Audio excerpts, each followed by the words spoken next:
최근 축구 소식통에 따르면 현재 손흥민은 우승을 목표로 경력을 재조정하고 있다고 합니다. 그는 토트넘에서 경력을 마무리하려고 했지만 현재 토트넘은 그에게 우승을 제공할 수 없으며 이는 손흥민이 이미 지적한 문제입니다. 결국 그는 토트넘과의 계약 연장을 거부하기로 결정했고 이적의 길이 열렸습니다. 손흥민에게 관심을 가진 팀이 있으며 계약 연장 거부 소식이 발표되자 그 팀은 공식 문서를 보냈는데요. 토트넘과의 계약 연장 거부는 전적으로 손흥민의 의지에 따라 결정된 것으로 알려졌습니다. 손흥민이 토트넘에서 승리할 수 없다는 명확한 인식이 그가 팀을 떠나기로 결정한 중요한 원인이라고 할 수 있습니다. 토트넘도 손흥민과의 계약 연장을 위해 계약 비용을 줄여야 하는 상황에 직면해 있으며 현재 손흥민의 높은 가격을 감당할 수 없는 것으로 보입니다. 2008년 맨체스터 유나이티드는 토트넘의 다니엘 레비와 협상하여 공격수 디미타르 베르바토프와 계약을 맺어야 했죠. 퍼거슨 감독은 레비의 어려운 협상과 교묘한 술책에 지쳤습니다. 어떤 경우에도 다시는 레비와 거래하지 않겠다. 이것은 맨체스터 유나이티드의 전 감독 알렉스 퍼거슨의 말입니다. 레비의 긴장된 협상이 다시 진행되고 있는 것 같습니다. 토트넘은 손흥민과 협력할 새로운 공격수로 AFC 본머스의 도미닉 솔랑케를 추구하고 있으며 현재 이적료 협상 중에 있는데요. 토트넘과 솔랑케 모두 이 거래가 성사되기를 원하지만 토트넘은 본머스가 요구하는 금액을 모두 지불할 의향이 없습니다. 솔랑케는 매우 빠른 선수로 이는 손흥민의 전성기 속도보다 빠릅니다. 영국 언론 비블리 스포츠는 8월 7일 토트넘은 솔랑케 영입에 자신감을 가지고 있지만 이적료를 낮추려고 하고 있다고 보도했습니다. 비블리 스포츠는 또한 솔랑케는 이적 시장이 닫히기 전에 토트넘에 합류하기를 원하며 그의 계약 해지 조항은 6,500만 파운드이다. 토트넘은 이 금액을 지불할 의향이 없다고 전했습니다. 다니엘 레비 회장은 목표를 달성하기 위해 모든 방법을 사용하는 데 주저하지 않을 것 같죠. 그는 시간을 끌어 솔랑케를 짜증나게 하여 본머스의 압박을 가하도록 유도하고 있습니다.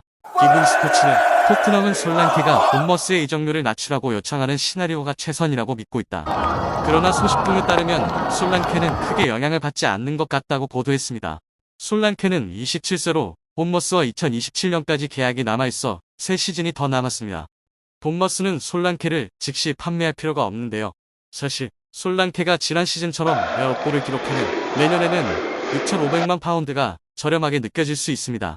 레비의 실책은 새로운 것이 아닙니다. 퍼거슨 감독은 레비와의 협상을 거친 후 어떤 경우에도 다시는 레비와 거래하지 않겠다고 선언했고 그 결정을 은퇴할 때까지 지켰습니다.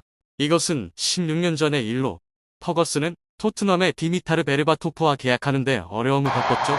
맨체스터 유나이티드는 결국 2008년 이적 시장이 닫히기 몇 분 전에 베르바토프와 계약하는 데 성공했습니다. SP는 맨체스터 유나이티드의 전 고위 관계자에 따르면 클럽은 마감 몇 분 전에 베르바토프와 계약했다. 퍼거슨 감독과 CEO 데이비드 킬은 다시는 레비와 거래하지 않겠다고 결심했고 그들은 은퇴할 때까지 그 약속을 지켰다고 보도했습니다.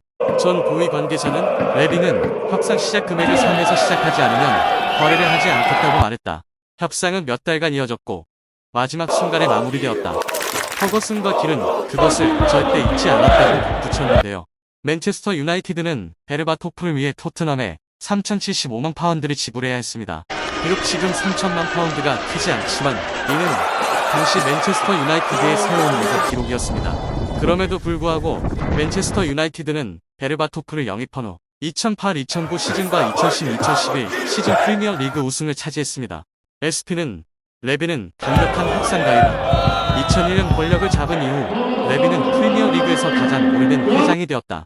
토트넘과 계약을 맺고자 하는 클럽은 레비가 완강하고 짜증난다고 생각한다고 평가했습니다. 사실 토트넘에게 그것은 잘 일하는 신호이죠.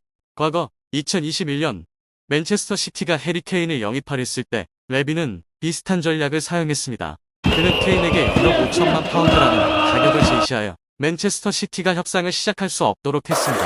2013년 그는 가레스 베일을 8,500만 파운드 레알 마드리드에 판매하여 세계 기록을 세웠습니다. 손흥민이 토트넘을 떠나면서 큰 변화가 예측되며 맨체스터 시티의 감독 펩 과르디올라는 손흥민이 맨체스터 시티로 이적할 것이라는 소문을 되살리기 위해 기자회견을 열었습니다.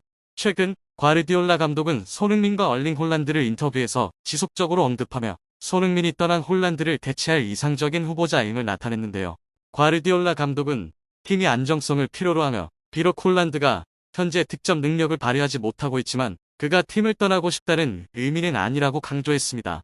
과르디올라 감독은 맨체스터 시티가 적합한 공격수를 찾고 있으며 팀에 합류할 가능성이 있는 선수들에게 제안을 보냈다고 제안했습니다. 그는 이적 시장이 열리기 전에 모든 것이 정리되기를 희망하며 공개 시장에서 선수를 얻는 것이 매우 어렵다고 강조했습니다. 아시아 투어가 끝나자마자 토트넘 선수들의 훈련장에서의 모습이 계속 놀라움을 주고 있죠. 이는 손흥민이 토트넘과의 계약을 마치고 맨체스터 시티로 이적하기 전에 마지막 훈련 중 하나로 여겨집니다. 훈련 중 손흥민은 여러 차례 토트넘 선수들에게 슛 기술을 지도하는 모습이 포착되었습니다. 그는 또한 훈련 내내 자주 다가가 전술을 속삭이며 팀이 상대에게 압박을 가하고 결정적인 골을 넣도록 도왔습니다. 토트넘에 새로 합류한 선수들은 훈련 중 손흥민의 슛 기술에 여러 차례 놀라움을 표했습니다. 그는 기꺼이 자신의 기술을 다른 선수들에게 전달하며 이는 영국 언론이 다른 선수들에게서는 보기 드문 일이라고 평가했습니다. 잉글랜드 국가대표 선수인 제임스 매디슨은 손흥민이 국가대표팀에서 돌아온 직후 훈련에 복귀한 모습을 보고 매우 놀랐죠. 그는 손흥민의 열정과 끈기가 그를 두려운 선수로 만들며 그들이 같은 팀에 있을 때조차도 그렇다고 말했습니다. 매디슨은 세계 최고의 선수들을 많이 보았지만 손흥민의 끈기는 두려운 재능이라고 말했습니다. 한편 영국 스포츠 뉴스 사이트 풋볼 인사이더는 7일 토트넘 호스퍼가 며칠 내로 사우디아라비아로부터 리찰리송에 대한 거액의 제안을 받을 것이다라고 보도했습니다. 사이트는 사우디아라비아 클럽들은 8월 말에 공식 제안을 할 예정이라고 덧붙였는데요. 그들은 또한 리찰리송은 사우디아라비아로부터 큰 임금 인상 제안을 받았으며 현재 그는 옵션을 검토 중이다라고 설명했습니다. 브라질 국적의 공격수 리찰리송은 2017년 watford에 입단하면서 유럽 무대에 데뷔했습니다. 이어 2018년 에버턴에서 뛰어난 기량을 발휘했습니다. 뛰어난 체력으로 리찰리송은 상대와의 경합에서 두드러지며 빠른 속도를 자랑합니다. 그는 또한 뛰어난 점프 능력과 헤딩 실력을 가지고 있습니다. 더욱이 그는 높은 지구력을 가지고 있어 공격 지역에서 자주 움직입니다. 리찰리송의 안정적인 기량은 토트넘을 흥분시켰습니다. 2022년 여름 토트넘은 리찰리송을 영입하기 위해 5천만 파운드를 지불했는데요. 하지만 리찰리송은 토트넘의 기대에 부응하지 못했습니다. 그는 에버턴에서의 득점력을 토트넘에서 발휘하지 못했고 토트넘에서 66경기에서 15골만 기록했습니다. 그의 첫 시즌은 득점력이 저조했으며 지난 시즌에는 개선의 조짐이 있었지만 여전히 부상과 불안정성에 영향을 받았습니다. 결국 토트넘은 이번 여름 새로운 공격수를 찾고 있으며 리찰리송의 위치는 낮아질 가능성이 있습니다. 토트넘은 지난 시즌 해리케인의 공백을 메우기 위해 리찰리송을 주전 공격수로 사용했지만 측면 공격수인 손흥민은 17골을 기록하며 더 나은 기량을 발휘했죠. 앙게 포스테코글루 감독은 손흥민을 그의 선호 측면 포지션으로 되돌리고 손흥민을 지원할 새로운 주전 공격수를 찾고 있습니다. 한편 리찰리송은 최근 토트넘의 아시아 투어에 참가하여 한국에서 즐거운 시간을 보냈습니다. 그는 팬들과 활발하게 소통하며 많은 선물을 받았습니다. 이후 리찰리송은 자신의 소셜미디어에서 팬들로부터 받은 선물들을 인증했습니다.